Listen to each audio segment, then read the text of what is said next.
পটল ভাজা কমপ্লিট। এই যে, এবং এই যে আমাদের রাজা হাতে জল ঢালতে হবে, তার মধ্যে গুঁড়া লেবু কেটে দিতে হবে। হ্যাঁ, এগুলো একটা কাজ। শাক বাজিয়ে দিতে হবে, তারপর আমরা খেতে বসবো। ব্যাস। আপনারাও কিন্তু জানাবেন প্রত্যেকে যে আপনাদের, আমি কিন্তু মুখ দেখাচ্ছি না, উল্টো দিক থেকে কথা বলছি, আপনাদের আপনাদের নিয়মগুলো কিরকম কিরকম খুব ভালো লাগে জানতে। হ্যাঁ হ্যাঁ, আর যাদের হচ্ছে তারা তো অবশ্যই ব্লগে দেখাবেন। হ্যাঁ, আমরাও দেখতে পাবো। হ্যাঁ, খুব ভালো লাগবে দেখে। এই যে চিং পটাশ দেখেছেন, এটা কি ভালো লাগছে চিং পটাশকে? আপনারাই বলুন। জানি না, ওল ভাজা আর হচ্ছে আলুর দম, মোটেই নয়, ঢেঁড়স ভাজা, দুটো ভাজা কমপ্লিট, মানে সবজি ভাজার দিকটা কমপ্লিট। এবার চলছে ইলিশ, পড়ে গেছে কড়ায়, ইলিশ ভাজা চলছে। এইবার চলছে এই ভাজা। আর আপনাদের আজকে যেটা দেখাবো, আমার খুব দেখানোর ইচ্ছা ছিল, এটা ইলিশের কাঁচা ঝাল। কিন্তু কাঁচা ঝাল কাকি ভাপা না, কাঁচা ঝাল। হ্যাঁ,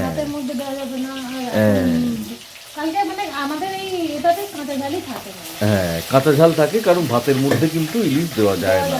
প্রথম যেদিন এসেছিল সেদিন তো কাঁচা ঝাল করবো বলেও ভাপা করে ফেলেছিল। হ্যাঁ হ্যাঁ হ্যাঁ, আবার একদিন তো আর একদিন ভাপা হবে। হ্যাঁ হ্যাঁ, এটাই ভাপা হতেই পারে। হ্যাঁ, যদি ইলিশের দামটা যেরকম আছে, খুবই কম আছে, খুবই কম, মানে অন্য বারের তুলনায় এবারে ইলিশ খুব সস্তায় পেয়েছে এবং খুব ভালো ইলিশ পেয়েছে।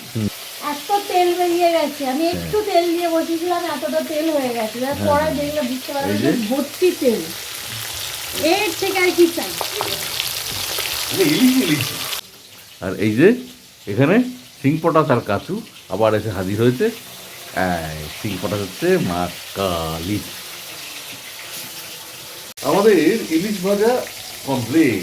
এই যে দেখুন জায়গাটা, দেখুন কি লাগছে। এই যে চলছে মুড়ো ভাজা। হ্যাঁ, তো বাকি সব ভাজা হয়ে গেছে, তাই তো? বাকি সব ভাজা কমপ্লিট। আর তেলটা দেখাই একবার, এই যে মাছের তেল এটা, আর এখানে এই মুড়োটা ভাজা হয়ে গেছে। হ্যাঁ, পুরো তেলটাই মাছ থেকে বেরিয়েছে। মাছটা দারুণ পেয়েছি, তাহলে খুব সুন্দর মাছ। কাঁচা ঝালের প্রিপারেশন আরম্ভ। তবে আজকে কাঁচা ঝালটা একটু অন্য প্রসেসে হবে, মানে ফোড়ন দেওয়া চলবে না, সেই জন্য আমি তেল দিয়ে শুধু একটা কাঁচা লঙ্কা দিয়েছি, আর 5 ফোড়ন দিই, কিন্তু যেটা দেওয়া যাবে না আজকে। জল দিয়ে একটু অল্প করে জল দিচ্ছি, কারণ আমার সর্ষে বাটার জল আছে, এটার মধ্যে সর্ষেটাকে ভালো করে মিক্সড করে তারপর দেবো। কেন, অনেকগুলো মাছ তো, একটু অনেকটা পরিমাণ সর্ষে লাগবে। আমি এটা সকালে কাঁচা লঙ্কা আর সর্ষে আর সামান্য একটুখানি নুন আর একটু জল দিয়ে বেটে রেখেছি। প্রিপারেশনটা কিন্তু বিশেষের মুখ থেকে শুনুন, এই সম্পর্কে আমার আইডিয়া আছে বটে। মানে পরিমাণ মতো নুন দিয়ে দিতে হবে, যতটা পরিমাণ লাগবে ততটা পরিমাণ আন্দাজে দিতে হবে, কারণ এটা চাখা যাবে না, আর এটার মধ্যে ঝাল আছে, আর ঝালটাকে কন্ট্রোল করার জন্য নুনটা একটু দিতে হবে। নুনটা দিয়ে দিলাম, আর একটু হলুদ গুঁড়ো খুবই সামান্য লাগবে, যেহেতু কাঁচা ঝালে আপনার মানে একটু সাদা সাদা হয়, খুবই সামান্য হলুদ দিয়ে দিলাম। এটা একটুখানি ফুটে গেলে তারপরে আমি পেস্ট করা যেটা ওটা আমি দেবো। পেস্টটাকে এইটাই এর জল আর কি, সর্ষে আর কাঁচা লঙ্কা বাটার যে এটা জলটা, ওই মিক্সারে বাটি ধোয়া জলটা, ওটা রেখে দিয়েছিলাম, নষ্ট করিনি, কারণ মিক্সির মধ্যে তো অনেক লেগে থাকে, নষ্ট করা যায় না। কাঁচা লঙ্কা এর বাটা যে এটা ফুটছে টকবক করে, সামান্য একটুখানি চিনি দেবো আমি, সামান্য, মানে যাতে টেস্টটা ব্যালেন্স হয় আর কি, আর কিছুই না, এইটুকু পরিমাণ চিনি আমি দিয়ে দিলাম, ব্যাস, আর লাগবে না। মানে এটা আরেকটু হয়ে গেলে এরপর এই জলটা দিয়ে দেখবো যে আর এতে জল লাগে কিনা, তারপর জল দেবো যদি লাগে, না হলে দরকার নেই। যেটা ভালো করে আমি পেস্টটা গুলিয়ে নিচ্ছি, দেখেছো একদম পুরো পেস্টটা সুন্দর পেস্ট, মানে একটুও দানা নেই, খুব একটা বেশি সর্ষের দেখা যাবে না, সেইভাবে পেস্টটা করলে খেতে ভালো। এই যে ওটা আমি দিয়ে দিলাম।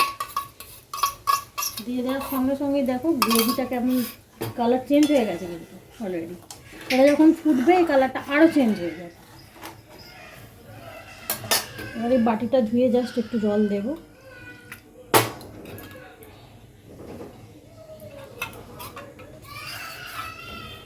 এটা এতটা গ্রেভি করার কারণ হচ্ছে দুবার খাওয়া হবে, তো আজকে রাতে হবে, কালকে সকালে হবে, তো ওই জন্য একটু বেশি পরিমাণ গ্রেভি রাখা হচ্ছে।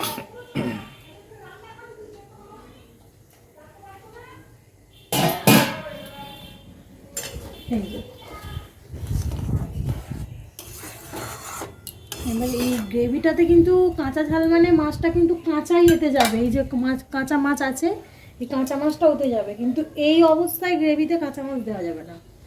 ভালো করে এটা ফুটবে, ফুটে কালারটা চেঞ্জ হয়ে আসবে, ওটা মানে অ্যাডজাস্ট হয়ে যাবে নিজেদের মধ্যে। তারপর আমি আস্তে আস্তে একটা একটা করে, কেউ কারোর গায়ে লাগবে না। আর কাঁচা ঝালে মাছ দেওয়ার পর বেশি নাড়া যাবে না খুঁজে দিয়ে। বেশি নাড়লেই মাছটা ভেঙে যাবে, কারণ কাঁচা ঝালে প্রচণ্ড নরম থাকে, যেমন ভাপাতে হয়। ভাপাতে একদম নরম থুসথুসে হয়, তো খুব একটা নাড়াচাড়া করা যায় না। সেম জিনিস এই যে ফুটে গেছে খুব সুন্দর, এই যে ফুটে ফুটে কালারটা দেখুন চেঞ্জ হয়ে যাবে একদম। এটা একটু ভালো করে ফোটাতে হবে, মানে জাস্ট একটু ফোটাতে হবে, কিন্তু খুব বেশি ফুটিয়ে ফেললে আবার সর্ষের এটাতে কিন্তু তেতো হয়ে যাবে গ্রেভিটা, মানে অনেকটা পরিমাণ সর্ষে দেওয়া আছে। এতটা মতো ফুটছে, আমি এবার একটু আঁচটা হালকা করে দিচ্ছি, কারণ এর মধ্যে দিয়ে দিলে মাছগুলোকে উঠিয়ে দেবে উপর দিকে। এই যে জাস্ট এইভাবে ছেড়ে দিতে হবে, আর কিচ্ছু নয়।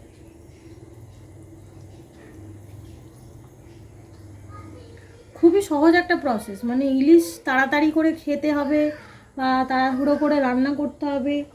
অনেক দিদিভাইরা আছেন যারা অফিস করেন, তো চট করে রান্নার জন্য ইলিশের কাঁচা ঝাল খুব ভালো, যে অফিসের দিনেও খেয়ে যাব বা বাড়ির লোককে খাওয়াবো, আমি রান্না করে যাব, বাস এগুলো দিয়ে দিলাম। আর একটা প্রবলেম হয়ে গেছে, যেটা আমরা মাছের মুড়োগুলোকে নিয়ে কাউন্ট করেছিলাম, যার জন্য মাছের মুড়োগুলো যা একটু ভেজে রেখেছি হালকা করে, সেগুলো আমি কাঁচা ঝালের মধ্যে দিয়ে দেবো। আর এইটা একটা প্রবলেম হয়ে গেছে এবারে। সে যাই হোক, আমরা বাড়ির লোক খাবো, অতটা কিছু ব্যাপার না। আর আমরা দুজনে মুড়ো খেতে খুবই ভালোবাসি, মানে আমরা সবাই মুড়ো খেতে ভালোবাসি, কিন্তু মামনির হয়ে গেছে দাঁতে প্রচণ্ড ব্যথা যন্ত্রণা, আজকে সারা দিন ভালো করে কিছু খেতে পারেনি, তো মামনি খাবেই না। আর বাকি তো দাঁতই নেই, খাবে না। আর বাবান তো মানে মুড়ো টুড়ো অত খেতে পারবে না, ওকে ওই পিস দিতে হবে, ও খেয়ে নেবে। আর মুনু তো খায় না, বলেই দিলাম, ওর এক পিস হয়ে গেছে ভাজা। আর এই কাঁচা লঙ্কাগুলো কাটা আছে, এটা মানে ঠিক মতো হয়ে দেওয়ার পর কাঁচা লঙ্কাগুলো খালি জাস্ট ছেড়ে দিতে হবে। বেশ, এই পর্যন্তই থাক কথা, কারণ ব্লগ বড় হয়ে যাবে অনেক। আমরা এটা হয়ে যাওয়ার পর আবার আপনাদের কাছে ফিরে আসব, আপনাদের দেখাবো যে কাঁচা ঝালটা কেমন দেখতে হলো। দেখেই নিশ্চয়ই এরকম একটা শব্দ করবেন। কড়া থেকে নেমে পড়লো ইলিশের কাঁচা ঝাল, একটা থালায় রাখা হলো। কি অসাধারণ দেখতে লাগে, তাই না? দেখলেই মনে হয় খেয়ে ফেলি। আমার মা ইলিশের কাঁচা ঝাল রান্না করে আরও একটু অন্যরকম। বাপি খেতে বসে পড়েছে ইতিমধ্যেই। বাপিকে ভাতে ঢেলে দিচ্ছে ইলিশের তেল। বাপি এই সমস্ত ভাজাভুজি এবং আজকের দিনের এই খাবার দাবার খুব পছন্দ করে। আসলে আমাদের বাড়িতে কবে থেকে চলে আসছে এই সব। এখন বাজে রাত্রি 10:30। বাপি খুব তৃপ্তি করে খায় এই সমস্ত খাবার দাবার পেলে, আমরাই ভরসা পাই না। এইবার এখন আমরা খেতে বসবো। বাপি খেতে বসে পড়েছে দেখলেন, আর আমাদের ঘরে আমি, মা আর সুমনা মানে মিসেস, তিনজনে খেতে বসছি। তার আয়োজন চলছে। কাচু আর চিং পটাশের খাওয়া হয়ে গেছে, দেখাতে পারলাম না, আমি একটু বাইরে গিয়েছিলাম ওষুধ আনতে। মায়ের ওই দাঁতের যন্ত্রণা বলছিলাম, সেই কারণে ওষুধটা আনলাম, এনে দেখলাম কাচু আর চিং পটাশ খেয়ে ফেলেছে। তো যাই হোক, এবার আমরা খেতে বসবো।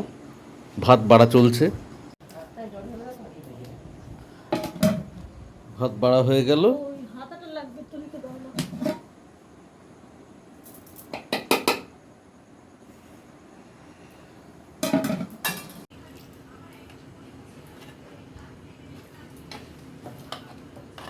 ভাতে জল ঢালা হলো। ভাতগুলো একটু ছাড়িয়ে রাখতে হবে, অনেকটা ভাত তো একদম পুরো টাইট হয়ে গেছে।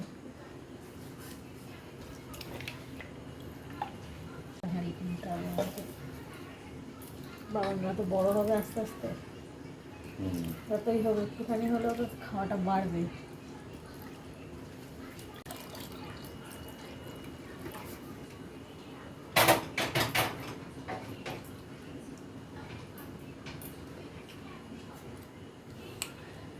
এটা হচ্ছে গোড়া লেবু, হ্যাঁ, এটা দিয়ে কালকে আমি ভাত খাবো। এর যে সুন্দর গন্ধ না।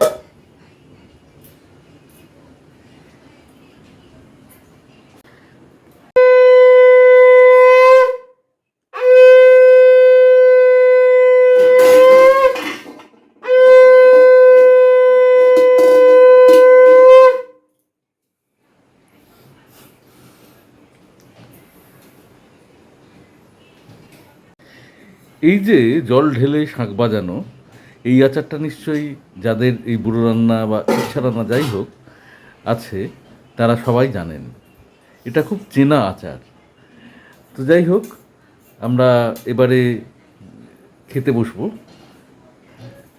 চলুন আমরা ও ঘরে চলে যাই। ও ঘরে আমি, মা আর মিসেস তিনজন খেতে বসছি। বাপি খাচ্ছে। বাপি ঠিকঠাক আছে তো?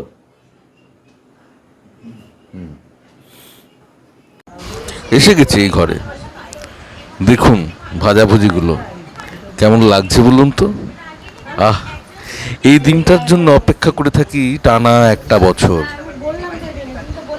এই আয়োজনের জন্য অপেক্ষা করে থাকি এবং এত আনন্দ করে বাজার করি। আসলে ছোট্টবেলায় দেখেছি বাপিকে এইভাবে বাজার করে আনতে, আমার জেঠু কাকুদের এইভাবে বাজার করে আনতে। আমরা বাজারে গেছিও, আমি, দাদা, সন্তু মানে আমার ছোট ভাই, নকাকুর ছেলে, আমরা বাবাদের সঙ্গে বাজার যেতামও এই আনন্দটুকু নিতে। এবং আজ নিজে হাতে সেই আয়োজন করে এত ভালো লাগে কি বলবো।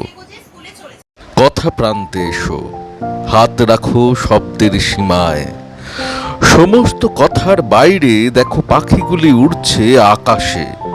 ওখানে আলো বাতাসের মধ্যবর্তী আলাপন কেমন শব্দহীন, সেই সব অস্ফুট ধ্বনিগুলি তবু যেন ভাসমান রয়ে গেছে শূন্যের ভিতর। কিছুটা কম্পন তাই ফিরে আসে পতঙ্গেও জলে। তুমি কি শিহরিত হবে না কখনো? এতখানি উদাসীনতা পুষ্পোদ্গমের দিনে বাতাস কি সহ্য করবে? সমস্ত বিষাদ বুকে অন্ধকারে বাঁশি হয়ে বাজো। এই বলে আকাশের উল্টো দিকে একা একা ডুবে গেল চাঁদ।